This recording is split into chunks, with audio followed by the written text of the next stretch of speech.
I invite you to open your Bibles to John chapter number 4. Ito po yung series natin na inumpisahan last week. As we focus on our theme, discipleship and missions. Discipleship and mission. Okay? Sabi natin last week po na discipleship and missions are inseparable. Okay? As a matter of fact, missions is what? Cross-cultural discipleship. And as we focus on cross-cultural discipleship, ay may mga bagay na dapat nating i-break, no, so that we can cross those barriers and reach other nations for the Lord Jesus Christ. Right. So dito sa John chapter 4 ay makikita natin yung account na kung saan Jesus Christ reached the Samaritan woman. Okay? So si Jesus Christ, he reached the Samaritan woman. He crossed the cultural and religious barriers, no? And yun yung makikita natin ngayon, okay? As he tried to reach that woman for Christ, and not just her, but even an entire city or village, no? Dito sa Sychar in Samaria. And nakita natin last week yung ginawa ng Panginoon, yung unang barrier na kanyang binrake. Ano yung first barrier na binrake niya? Okay? Racial barrier.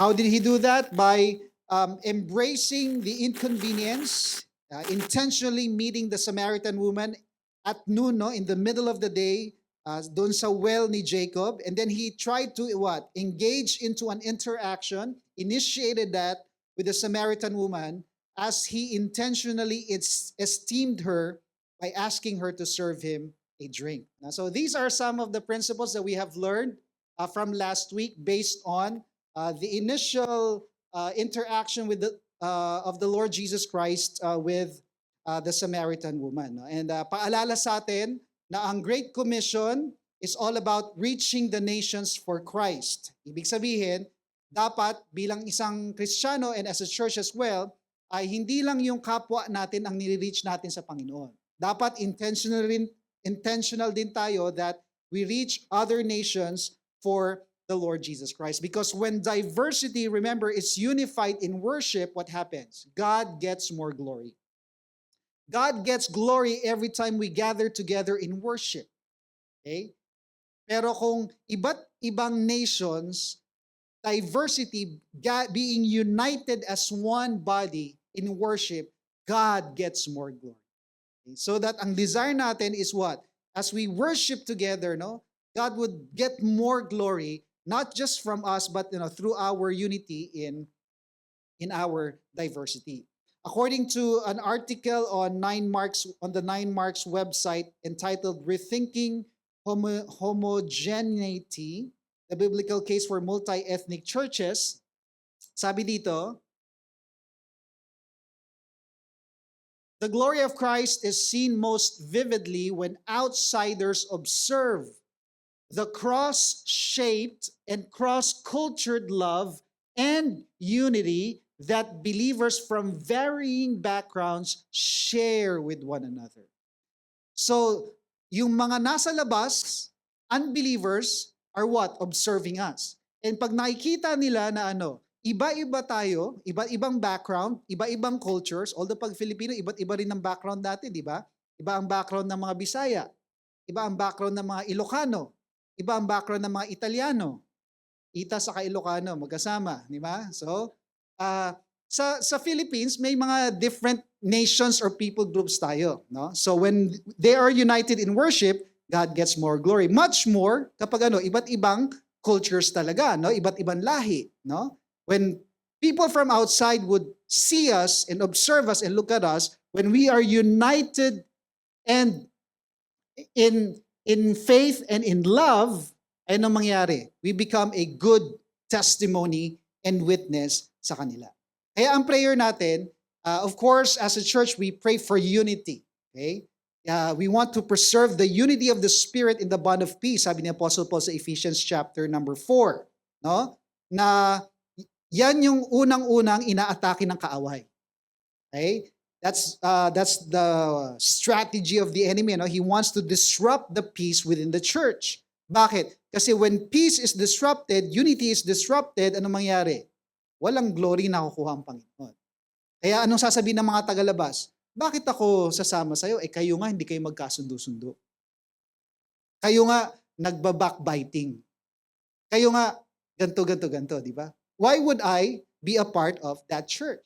Right? But when they see, despite of our imperfections, despite of our differences, we are still united in love and we are in unity, and we become a great testimony, especially when we are what? A multi-ethnic church. No? Kaya yan ang prayer natin. We want to take advantage of the privilege that we have here in Dubai, no? Na kung saan we are exposed to different cultures, different peoples, so that we can take advantage of that and obey the Great Commission, make disciples of all nations. And the first thing that we must cross is what? Racial barrier. Hindi pwede yung tayo-tayo lang. Hindi exclusive ang gospel. It's for all. It's for all nations. Now, the second barrier that we would consider today is the religious barrier. And I invite you to open your Bibles to John chapter number 4. Okay, John chapter number 4. And basahin po natin ang verses 7 to 15 this morning. So I invite you to please stand and let us read John chapter 4 verses 7 to 15. Basahin po natin ang sagutan. I'll start with verse number 7 and so on hanggang matapos natin hanggang verse number 15. Sabay-sabay tayo sa verse number 15. Okay? Verse number 7, a woman of Samaria came to draw water. Jesus said to her, "Give me a drink." Then the Samaritan woman said to him, "How is it that you, being a Jew, and ask a drink from me, a Samaritan woman? For Jews have no dealings with Samaritans."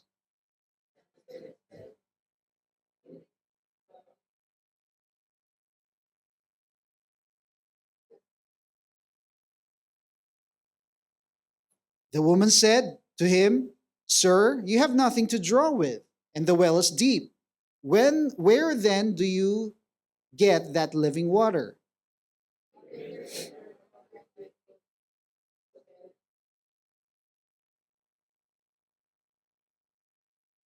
Jesus answered and said to her, "Whoever drinks of this water will thirst again.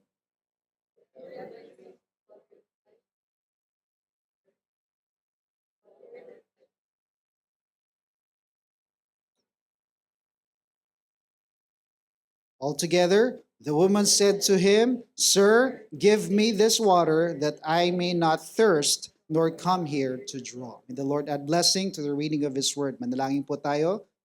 Panginoon, maraming salamat po muli sa privilege to gather together to worship you in spirit and in truth. Salamat, Panginoon, sa kalayaan na meron kami to express our love and gratefulness sa inyo, Panginoon, for who you are and for what you have done and you are doing sa buhay namin. Primarily because you have saved us, Panginoon. You have freed us from the bondage of sin. It's all because of the grace that you've allowed to abound in our lives through our Lord and Savior Jesus Christ. So salamat, Panginoon, sa kaligtasan na pinagkaloob mo sa amin.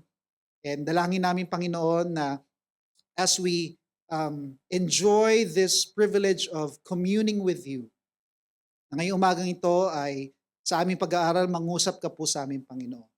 Na maging intimate itong time na to na kung saan we would hear you speak to us in a very personal way as we study your word this morning. So may your spirit enlighten our hearts and our minds, remove all the distractions, Panginoon, from within us, from around us, forgive us of our sins, remove all the hindrances so that you would be able to accomplish your purpose and your will in our lives and through our lives this morning. And this is our prayer in Jesus' name. Amen. Makakaupo na po tayo. Okay? So this morning, we would look into the second barrier that Jesus broke, and that is the religious barrier. And as we look into this religious barrier, may dalawang words na gusto ko pong tandaan natin. The first one is static. Okay? The second one is strategy. What's the first word? Static. Okay? Static. Okay? Or static. Okay? Kung ba? Static. Okay? The second one is strategy. Now, what do we mean by static? Well, another word for that is noise. Kasi po, pagdating sa cross-cultural discipleship, we have to understand that when we communicate the gospel or the truth or the word of God, merong mga statics or noises that can hinder us from what? Being effective in our communication. And if you would remember yung good soil training natin, itong gospel static na to ay tinawag nilang worldview noise. Okay, worldview noise. And yung worldview noise can either be dense, no, makapal, ano ba 'yon? Masyadong mabigat, or can be thin or light, no, depende sa culture or sa context ng tao na nire-reach natin para sa Panginoon, no? So if we don't understand the other person's worldview, we may have a hard time being effective in communicating the gospel, allowing the gospel to penetrate their hearts, because iba yung pag-decode nila ng message na pinaparating natin sa kanila, no? Kumbaga, we're trying to say one thing, but the other party is receiving it and interpreting it in another way. For example, pag sinabi natin yung word na yung name ni Jesus, no? Hindi nila alam, hindi sila exposed sa Bible. Pero isip nila, si Jesus, yung kapitbahay. Kasi yung pangalan ng kapitbahay nila, Jesus. Okay? Pero wala siyang exposure sa gospel or sa Bible or Christianity whatsoever. Okay? So ibig sabihin, yun yung kanyang context, no? So that's why it's important for us to understand the worldview noise of the person we're trying to reach, so that we can think of ways on how we can approach the person to be effective in our gospel preaching, no? According sa website ng A Good Soil, the greatest worldview noise problem is not what people do not know. It's what? It's the untrue things that they already know and believe. Okay? Their false beliefs. Yan ang mahirap sa missions, di ba? Hindi yung hindi nila alam. Pero yung alam nila na akala nila ay totoo, pero mali pala. Kasi minsan, lalo na pag pag medyo nasa, hindi naman matanda, pero kumbaga nasa adult age na, and very strong na yung kapit nila sa system of belief nila, it's hard for us to sometimes penetrate and change that system of belief, because bakit? Naka-engrave na sila eh. Kumbaga, sasabihin nila, ito yung kinalakihan ko, mamamatay ako, ito pa rin yung paniniwala. Okay? Na-encounter nyo na ba yun? Na-experience nyo na yun, ano? So, that's why, importante rin po sa ating gospel presentation or doing cross-cultural discipleship, that we would understand the worldview noise of the people we're reaching for Christ. No? And dito sa passage natin, ay makikita natin, of course, Jesus was familiar. He knows all things. So familiar siya sa statics ng Samaritan woman when it comes to religion. And makita natin yung strategy kung paano niya na-penetrate yun or na-break yung noise na yun. No? Now, dalawang barriers ang makikita natin dito. The first barrier that we can see under religious barrier is the thirst barrier. And yung thirst barrier na yan, ang issue na dinil ng Panginoon is what? It's all about water. Okay? Now, ano ba yung ginawa ng Panginoon dito, no? Well, when Jesus asked for a drink from the Samaritan woman, anong naging response ng Samaritan woman? She was shocked. Okay? Bakit ako? Jew ka, Samaritan ako. Babae pa ako. Okay? Why would you ask a drink from me? Okay? So yun yung tinignan natin last week, no? Anong naging response ni Jesus sa verse number 10? Okay, look at your Bibles in verse number 10. Jesus answered and said to her, "If you knew the gift of God and who it is who says to you, 'Give me a drink,' you would have asked him, and he would have given you living water." So notice, first Jesus asked for water, then he mentioned something different now. He mentioned about what? A living water. Of course, he was trying to introduce himself to the Samaritan woman, but he started to break this barrier by initiating, offering what Jesus can give to the Samaritan woman. Ikaw, you can give me physical water. but I can give you, ano sabi niya? Living water. No? So makikita natin parang reversal dito, no? May reversal na nangyari dito. Nung una si Jesus yung humihingi ng water. Pero this time, sabi Jesus, I can give you a living water, no? Now, ano ba yung living water na binabanggit ni Jesus Christ dito, no? So makikita natin kasi sabi ni Jesus Christ, when you get this living water, it will become, sa verse 14, no, sabi doon, it will become in him a fountain of water springing up into what? Everlasting life. Okay? So yung water na to, living water na to, is not physical water, but it is what? Something that is what? Spiritual. Kasi it springs into what? Sabi ni Jesus Christ, everlasting life. Nakainom na ba kayo ng tubig na nagbigay ng buhay na walang hanggan? Yeah. Kaya ba ng arwa yan? O ang di ba? Ano pa ba yung My Dubai? Okay? Kahit na yung Kangen water, kaya ba nila ibigay? Hindi, di ba? So ibig sabihin, it's not something what? Physical. It's spiritual. Jesus was talking about the spiritual here.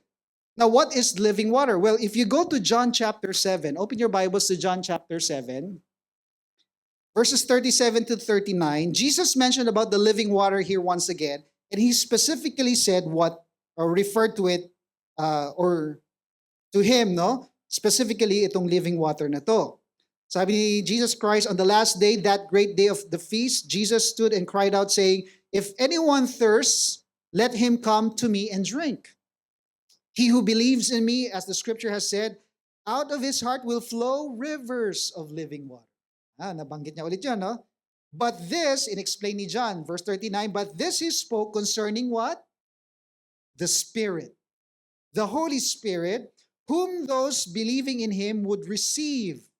For the Holy Spirit was not yet given because Jesus was not yet glorified. In other words, the moment you believe in Jesus Christ, you will receive that Holy Spirit, and that Holy Spirit will what? Bring out that, yung come from you, that living water that would lead to what? To eternal. Kasi ang Holy Spirit, actively involved sa kaligtasan ng bawat tao. Siya yung nagbabago ng puso ng tao when we preach the gospel. Siya yung nagbibigay ng understanding when we share the gospel to an unbeliever. In other words, yung tinutukoy ni Jesus dito about the spiritual gift that he would give ay yung eternal life through the Holy Spirit. Okay? So, ibig sabihin, makikita natin dito, when Jesus mentioned about the living water, he was not talking about the physical, but he was referring to the spiritual. Now, nasan yung static dyan? Okay? Let's consider the static, no? Because when Jesus said about the living water, ano yung nasa isip ng Samaritan woman? How did she decode Jesus when he mentioned about the living water? Verse 11. Sabi ng woman, nag-gets kaya ng woman yung ibig sabihin ni Jesus? Pero sabi niya, Sir, you have nothing to draw with, and the well is deep.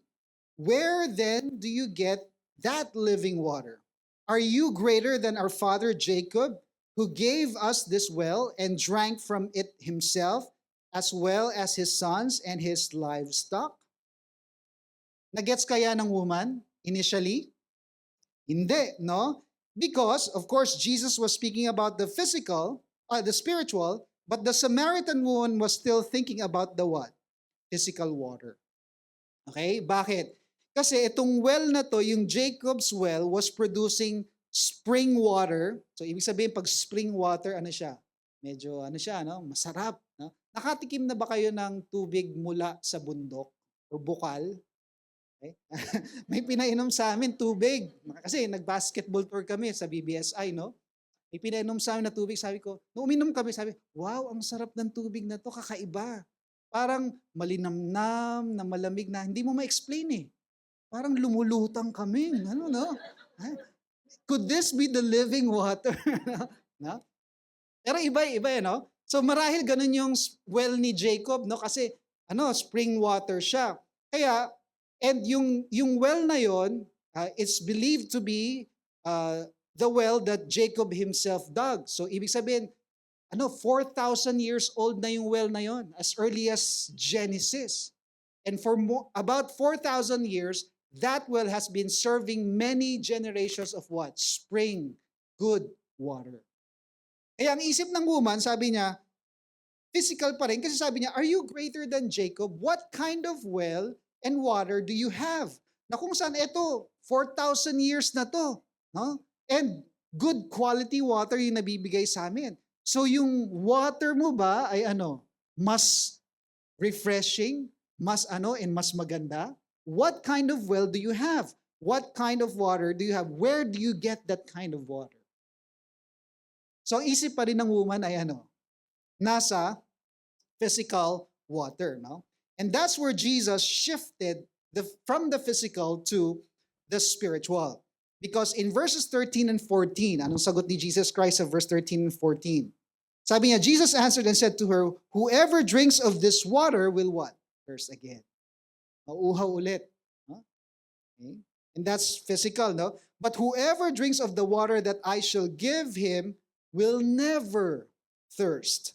But the water that I shall give him will become in him a fountain of water springing up into what? Springing up into everlasting life. So anong ginawa ni Jesus? He shifted the conversation from the physical into the spiritual. Una, sabi lang niya, living water. Pero now, yung living water na yan, kasi alam niya, sabi niya sa Samaritan woman, it would spring up into what? Into everlasting life. So Jesus brought up his,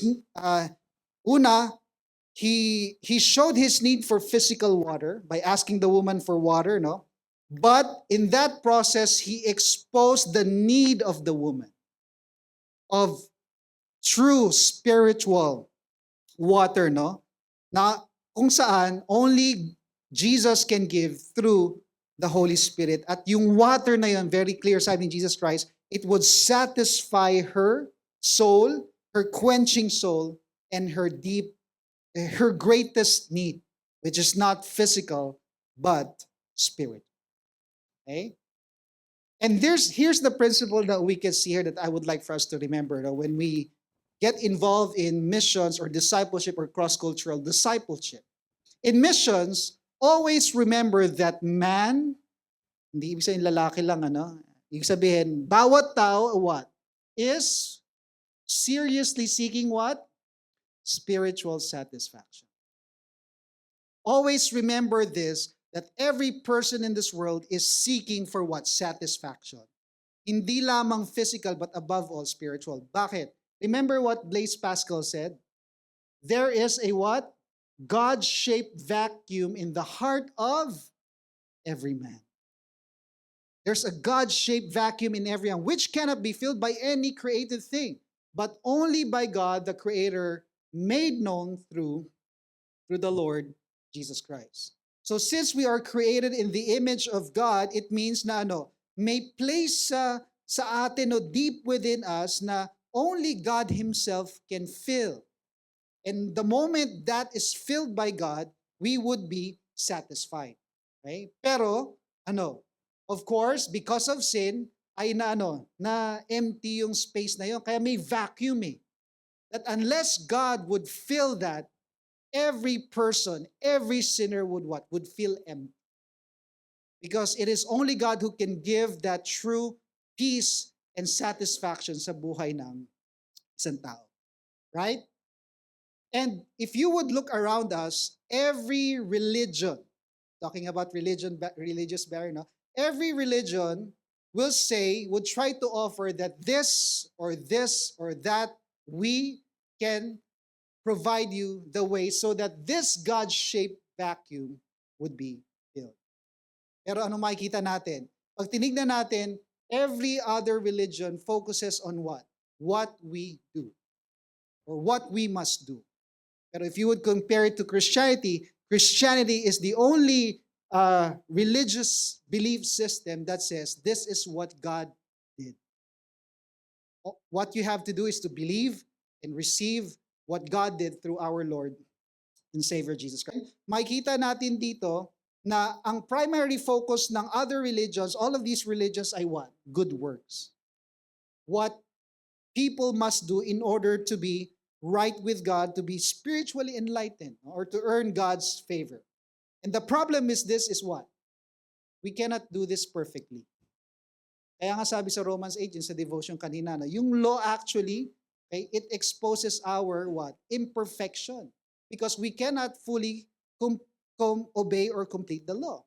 As a matter of fact, I think si John, sabi niya, if you disobey one, you're guilty of the whole entire law. So, ibig sabihin, good works is not the way to earn God's favor, to be right with God. Kaya sabi ni Paul sa Ephesians 2:8 and 9, it is not by works that we can be saved, because lest anyone should boast.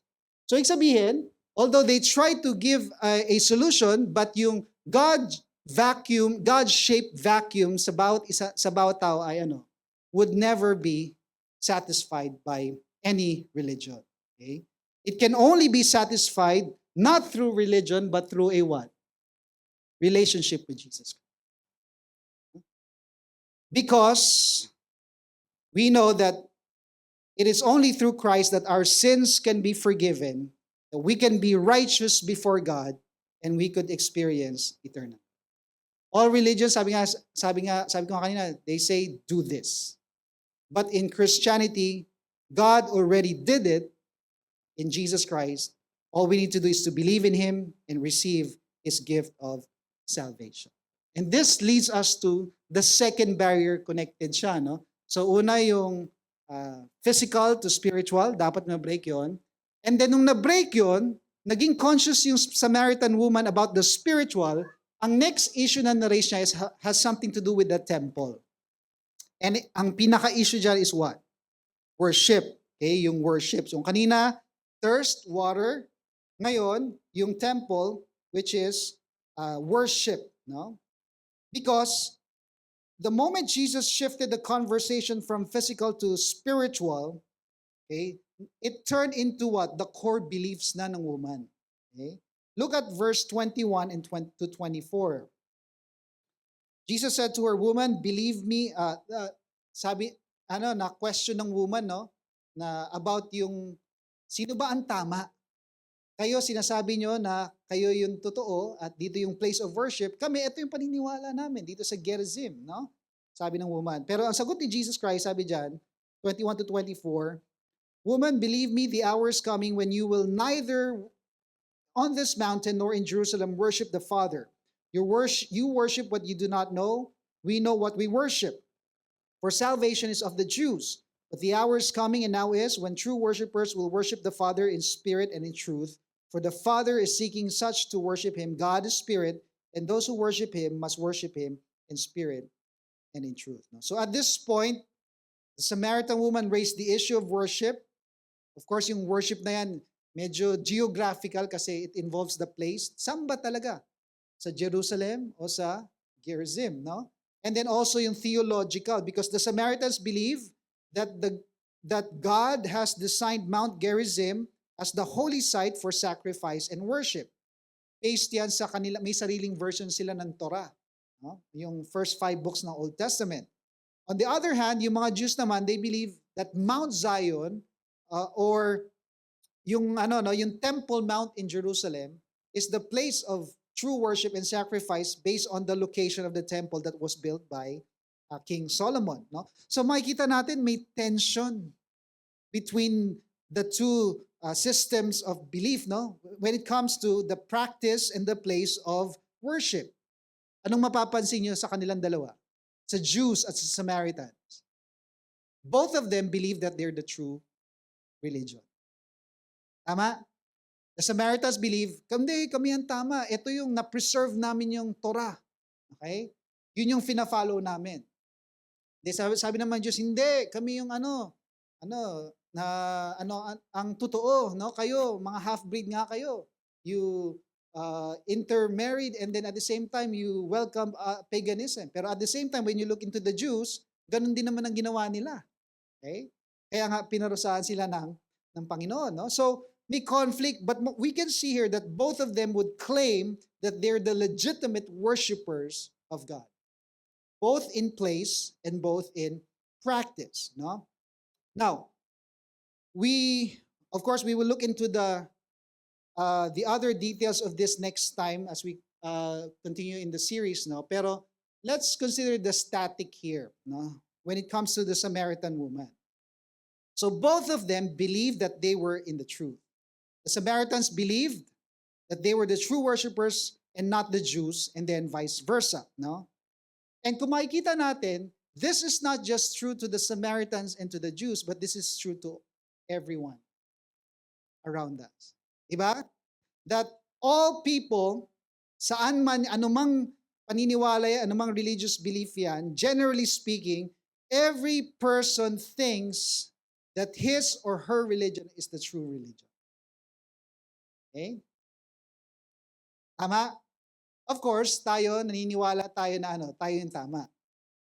Because we believe in the God of the Bible. And yung Bible yung basis natin ng ating faith and ng ating practice, no? But when you would tell other people that Christianity is the only religion that can lead us to God, how do you think will they respond? Especially yung mga yung ibang tao na talagang they hold tight to their own religious system of beliefs, no? Kaya they would respond differently. They would respond what? Usually defensive. Kaya kapag nag-usap kayo at religion ang pinag-usapan, medyo mahirap na usapan yan. Di ba? It can lead to what? Debates, and most probably, maghihiwalay kayo na magkagalit. Parang politika lang yan. Di ba? Look at what Oprah Winfrey said in one of her interviews, no, sa kanyang yung talk show niya. This was, I think, 15 years ago pa. No? You can see this on YouTube. Look at her perspective and point of view. Sabi niya, one of the mistakes we make is believing that there is only one way to live. Yan daw ang pagkakamali natin na meron lang isang tama na daan. No? Okay? And that we don't accept there are diverse ways of being in the world. Well, that's true. That there are millions of ways to be a human being. That's true as well. But there are many paths to what you call God. And then it leads to that. Ibig sabihin niya, hindi lang one way to God. Okay? Madami, no? Her path might be something else, and when she gets there, she might call it the light. If it brings her to the same point that it brings you, it doesn't matter if she calls it God or not. There couldn't possibly be just one way. So, makikita natin na para medyo iba yung kanyang pananaw, di ba? It's not biblical, no? Pero when you look into the Bible, very clear anong sabi ni Jesus Christ. I am the way, the truth, and the life. No one comes to the Father except through me. Now, this may be offensive to many, no? When we say to them, Christianity is the only way, although that's the truth, no? Pero when we try to share the gospel to them, medyo dapat hindi ganun yung approach natin. Kasi pag ganun yung approach natin, parang sinasabi natin, mali ka, tama ako. Makinig ka sa akin. Okay? Okay? So medyo ang dating nun ay parang defensive na. Kasi nga, we're focused on the religion. No? So how did Jesus deal with this? No? Kung every person has his or her own religious beliefs and they think they are the right one, how do we approach that? How do we respond to that? Well, how did Jesus respond to the Samaritan woman? Well, of course, she told her what true worship is. We'll look into the details of that next time. Pero when the Samaritan woman said in verse 25, I know the Messiah is coming. When He comes, He will tell us all things. So medyo familiar yung woman sa Messiah, no? Anong sagot ni Jesus? I who speak to you am He. So anong makikita natin dito, no? Jesus was saying to the Samaritan woman, I am the Messiah. Okay? Jesus was saying to her, hindi yung don't focus on the religion. Okay? Kasi pag religion, Jews, Samaritans, magkakaroon tayo ng problema, hindi tayo matatapos, no? Pero focus on what? The one who would really reconcile you to God so that you can truly worship God in spirit and in truth. Sino yon? Yung Messiah. And sabi ni Jesus Christ, yung Messiah na yan ay walang iba kundi sino? Kaya in our missions, no, in our involvement in cross-cultural discipleship, let us remember that we are not sharing religion to them, but we are sharing Christ to them. The person, not the practice. It follows na, no? Pero primarily, we're sharing a personal relationship with Jesus Christ. We do not want them to just embrace Christianity. We want them to first embrace Christ. So that when they embrace Jesus Christ, eventually they will embrace Christianity. And ito yung second principle na makikita natin dito, no? In missions, we share our Savior. So, not religion, but we share a person. Jesus Christ, the only person who can what? Save us from our sins. Remember, sabi kanina sa first principle, no, every person has that God-shaped vacuum. Okay? Ibig sabihin, unless they come into a personal relationship with God through Jesus Christ, that vacuum, God-shaped vacuum, can never be filled. Walang satisfaction, walang peace, walang change sa buhay, walang joy, walang fruit of the Spirit. Bakit? Kasi walang personal relationship sa ating Panginoon. No?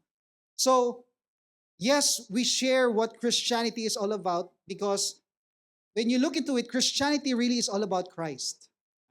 It's all about Christ. Pero minsan, ang nagiging problema natin, medyo nagiging focus tayo sa religion. Okay? Pero nakakalimutan natin that Christianity is all about the Lord Jesus Christ. What He has done, what He is doing, and what He will do in our lives and through our lives. And that's what makes the big difference between Christianity and other forms of religious beliefs. Others would try to reach God on their own. But for us, the God of the Bible reached down to us. He Himself reached down to us. And that is why salvation is not by good works, but salvation is by faith alone, no? By grace alone, through faith alone, in Jesus Christ alone. No? So these are basically two major barriers that we must break if we want to be effective in our gospel preaching, specifically, especially when we think about cross-cultural missions. Now, the true litmus test is this. No? According to one preaching of John Piper, this is the true litmus test whether you would know if a religion is a right one or not. No? It's Jesus Christ. No? Sabi niya dito, the real Jesus of history revealed in Scripture is the litmus test of every claim to supernatural reality. Any religion that does not embrace and worship and obey Jesus for who He is, revealed in the Bible, is a false religion. It is not the true God incognito. Jesus put it like this in John 5:23, whoever does not honor the Son, Jesus, does not honor the Father who sent Him. My conclusion from the Bible, according to John Piper, is this, is that there are real supernatural beings behind other religions. Kaya if you think about it, it's really a spiritual conflict. Okay? Especially yung mga false religions na yan, ang behind dyan, mga spirits, gods, na if you would trace it even as early as what? The Old Testament, the book of Genesis, etc., Exodus, lahat ng mga gods na yan, Baal. Minsan nagpapalit lang ng pangalan and form, pero same spirit behind. Okay? But they are not the true God. They are contenders against God. They are demons and deceivers. And the way to test all claims is to truth in religion is what? Jesus Christ. He is the final and decisive revelation of the one true God. Kaya sabi ng author ng Hebrews sa chapter 1, God, what? Revealed Himself to us in these last days through the person of His Son, the Lord Jesus Christ. So He is the true litmus. And how would this affect us when it comes to breaking religious barriers in our pursuit of what? Reaching other nations or cultures for Christ. In other words, dapat makita nila yung Jesus na sa buhay natin. Na yung Jesus na yon ay nakapagpabago sa atin. At si Jesus he's the only one who gave us that true, lasting peace and joy and satisfaction so that when they see that in us, and may God-shaped vacuum sa kanila, sasabihin nila, bakit ikaw parang, ba't ganyan ka? Parang may problema ka, may pinagdadaanan ka, pero you still have joy. What's the difference? Ako, parang ang komportable ng buhay ko, pero parang may emptiness pa rin sa puso ko. Hindi kaya boyfriend or love life lang ang kailangan ko? Hindi naman, no? Pero iba eh. What's the difference? And we can only say, well, it's Jesus. Right? It's Jesus. Jesus makes all the difference. Sa ating GC, sa ating Revive, I think I shared this na sa DMM group chats, no? Yung interview, how many are familiar with Stephen Barnlett? Okay? I always watch his podcast, no, The Diary of a CEO. I learn a lot from yung mga interviews, no. And recently he interviewed Dr. John Lennox, Christian apologist, no? Professor, mathematician to, scientist, evidence-based ang kanyang defense ng Christianity and gospel din, no? And very interesting itong podcast na to. So if you haven't watched it or listened to it, no? I encourage you to listen to this podcast, no? And you can share it actually to your unbelieving friends, no? Especially yung mga ang tawag dito, agnostic. Yan. Mga agnostics, no? So he is an agnostic, no? Pero he was interviewing John Lennox, no? And then notice what he said, no, after that, at the end of that interview, while interviewing John Lennox, no? This is one of his comments during the podcast, no? Sabi niya, one of the most compelling arguments for God that you've presented is not actually necessarily anything you've written in your books, or not necessarily anything you've said. It is actually you.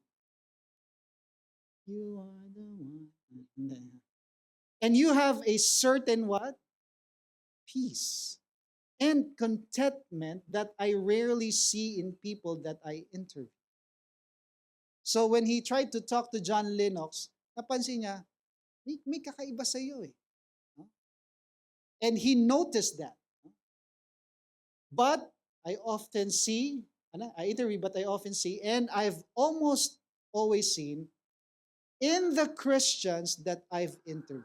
So, ibig sabihin, na-notice niya, sa lahat ng tao na interview ko, may difference ako nakita sa'yo, at yun ay totoo rin sa lahat ng Christians. It's something common to all Christians. What do we have in common? Lahat tayo, Christ. Kaya nga, when diversity is unified in worship, God gets glory. Why? Because God, is the one involved changing the life of that person. And we're unified in worship, despite of our differences, despite of our backgrounds, etc., etc., no? Christ is the one responsible for that, no? So sabi niya, in the Christians that I interviewed, and this is an interesting phenomena for me. So ibig sabihin, Stephen, while doing that interview, noticed. Not just with John Lennox, but even sa lahat ng Christians na kanyang nakakausap. And you know what? This is our, sabi natin, greatest strategy or asset when it comes to what? Reaching others for Christ. When they see something in us that they really and earnestly desire to have, but they don't know how or what's the reason why, they still feel that emptiness within them. Pero pag tumingin sila sa atin, parang sabi nila, bakit siya? Bakit ikaw? May joy, may peace, may satisfaction, may fulfillment, may security. Nagkakagulo na dito, pero ikaw hindi nagpapanik. Mamamatay ka na, pero parang masaya ka pa. Mas excited ka pa. May sakit ka na, may cancer ka na, stage 4, alam mo, ilang months ka na lang, ilang days, pero bakit iba yung aura mo compared sa mga taong healthy pa or buhay pa. Well, the big difference is what? Christ. Why? Because number one, our eternity is what? Secured in Christ. Kaya sabi ni Apostle Paul sa 2 Corinthians chapter 4, no? We do not look at the things that are seen, but the things which are what? Unseen. Because the things that are seen are what? Temporal. But the things that are not seen are eternal. So that the things that we see here on earth, all the sufferings, etc., are but temporary. But compared, it's nothing compared to what? The glory that we would receive. Okay? Pag dumating ang Panginoon o kapag nilisan natin itong mundo. That's our hope. That's why every believer has that true hope in the Lord Jesus Christ. And because of that hope, it changes our perspective. It changes everything. And because of the Holy Spirit as well in us, it produces the fruit of joy, peace, love, long-suffering, etc., etc. So that we must be what? Different from the world. And once we do that, ay makita natin na parang na yan parang sila na mismo ang lalapit sa atin. Bakit iba ka? What's different? Then, we would share to them not because of our religion, but because of Christ. Because we have a personal relationship with Jesus Christ. Now, how do we break that, yung redemption barrier na, well, sa susunod, yan ang titignan natin sa ating pag-aaral. Pero, that's our prayer as we live our lives on a daily basis. Let's remember that we must live out Christ. Because when we live out Christ, people would see the difference. And it would draw them to us because may emptiness. May emptiness of puso. And may we be that person whom the Lord will use so that we can give them living water. Siguro pag nag-chai kayo minsan na break, libre mo naman ako ng chai. Di ba? Strategy yan. O sige. Tapos mamaya, alam mo, may alam akong pagkukunan ng chai. Living chai. Ano yung living chai? That leads to eternal life. Hingi na lang tayo ng wisdom sa Panginoon kung paano natin yun. Pero again, the best strategy is yung buhay. A life changed, filled with the Spirit, with satisfaction, with joy and peace. Yan ang best instrument natin in reaching the nations. Nalangin tayo, Lord, salamat po sa umaga ito. Salamat sa inyong salita. Thank you for the reminder, Lord, that it's not religion, but it's really a relationship with you. And that relationship with you should be seen, Panginoon, in the way we live our lives on a daily basis so that other people would see the difference between us who claim to have that personal relationship with you and between them who are focused on religion. Pero alam namin that there's still that empty space or void sa kanilang mga puso na walang true sense of satisfaction, fulfillment, hope because they are still lost. Kaya dalangin namin, Panginoon, na you would always remind us of who you are and what you have done in our lives. And yung peace with God that we have experienced would result into the peace from you, from God. So that the world around us who are observing us, watching us, would see the big difference and would have that desire to know and to receive what we have, whom we know and whom we have received. So salamat, Panginoon. Pagpalain ito sa puso at isipan ng bawat isa. In Jesus' name we pray.